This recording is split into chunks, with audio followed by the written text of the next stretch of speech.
Hello and welcome to my channel thinking literature. इस video में हम बेकन की एसे ऑफ स्टडीज को डिस्कस करेंगे।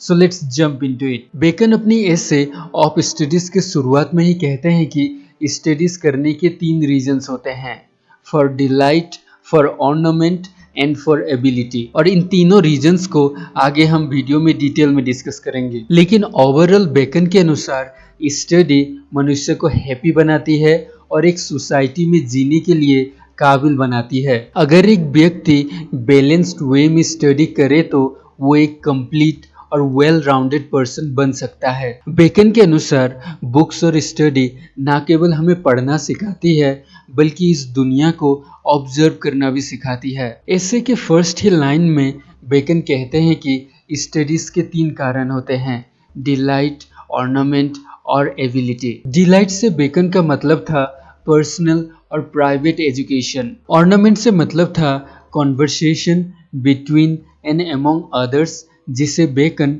डिस्कोर्स भी कहते हैं। और स्टडीज फॉर एबिलिटी से बेकन का ये मतलब था कि बिजनेस और काम से रिलेटेड चीज़ों में भी स्टडीज हमें बेटर जजमेंट करने में हेल्प करती है। बेकन के अनुसार जिस मनुष्य के पास केवल वर्ल्डली एक्सपीरियंस है और स्टडीज नहीं है, वो केवल कुछ ही चीज़ों को अच्छे से समझ सकता है। लेकिन जिस व्यक्ति ने बेटर स्टडी किया हुआ है वो उन पॉलिटिकल मैटर्स को अच्छे से समझ भी सकता है और उनसे जुड़ी प्रॉब्लम से डील भी कर सकता है। बेकन अपनी ऐसे ऑफ स्टडी में स्टडी करने के लिए इनकरेज करते हैं और उसके साथ साथ वो कुछ चीज़ों के लिए वार्निंग भी देते हैं। नंबर 1, ज़्यादा स्टडीज से मनुष्य लेजी बन जाता है।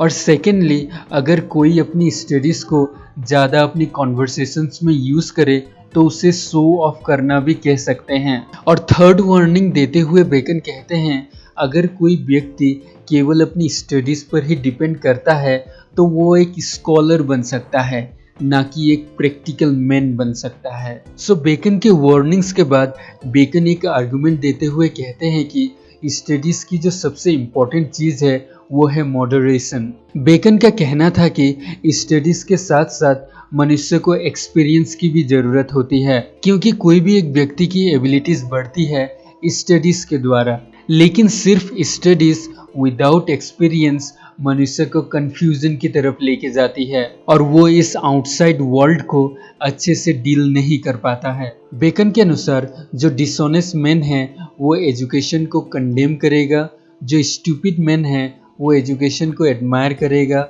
और जो वाइज मैन है वो एजुकेशन को यूज़ करेगा एक रियल वर्ल्ड एक्सपीरियंस की तरह। बेकन एजुकेटेड लोगों को वार्न करते हुए कहते हैं कि वो अपनी एजुकेशन का इस्तेमाल किसी के साथ आर्गुमेंट करने के लिए यूज़ ना करें, क्योंकि एजुकेशन हमेशा सही बिहेवियर या अंडरस्टैंडिंग को नहीं दिखाते। रादर बेकन कहते हैं कि some books are to be tasted, others to be swallowed and some few to be chewed and digested। Bacon books के कंटेंट को क्वालिटी और वैल्यू के बेसिस पर डिफरेंशिएट करते हुए कहते हैं कि कुछ बुक्स केवल टेस्ट करने के लिए होती हैं, यानी क्विक रीडिंग या कोई एक पर्टिकुलर आइडिया को एग्जामाइन करने के लिए होती है। लेकिन जो बुक्स इम्पोर्टेंट है उन्हें स्वेलोड करना चाहिए, यानी थॉरोली पढ़ना चाहिए। और कुछ बुक्स तो ऐसे होते हैं जो बहुत प्रोफाउंड होते हैं, जिनका मीनिंग और थॉट को समझना बहुत मुश्किल होता है।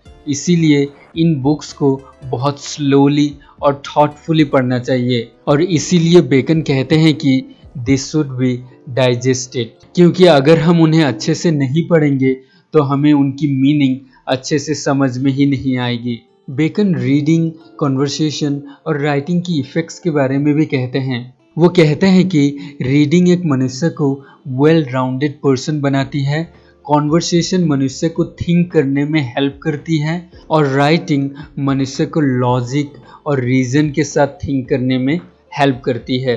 बेकन कहते हैं कि जिस तरह एक पर्टिकुलर फिजिकल एक्सरसाइज मनुष्य की एक पर्टिकुलर बॉडी के डिजीज को क्योर कर सकती है, उसी तरह राइट स्टडी मनुष्य के इंटेलेक्ट को चेंज कर सकती है। फॉर एग्जाम्पल, एक डिस्ट्रैक्टेड माइंड के लिए मैथमेटिक्स बहुत काम आ सकती है, क्योंकि मैथमेटिक्स में मनुष्य को ज़्यादा फोकस की ज़रूरत होती है। उसी तरह अगर कोई अपनी रीजनिंग और आर्ग्यूमेंटेटिव स्किल्स को बढ़ाना चाहता है तो वो लॉ के बुक्स पढ़ सकता है। सो थिंकिंग कि हम एवरी डिफेक्ट को स्टडी के जरिए क्योर कर सकते हैं।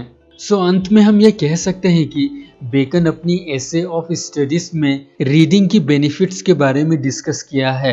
हालांकि वो ये नहीं कहते कि दिन भर बैठ के पढ़ते रहो, बल्कि वो स्टडीज के साथ साथ एक्सपीरियंस पर भी इम्फेसाइज करते हैं और कहते हैं कि एक्सपीरियंस के साथ ही स्टडीज कंप्लीट होती है, बिना एक्सपीरियंस के स्टडी भी अधूरा है। So come to the end of this video. अगर आपको वीडियो अच्छा लगा तो लाइक कीजिए, अगर अच्छा नहीं लगा तो डिसलाइक कीजिए और अगर नए हैं तो सब्सक्राइब कीजिए।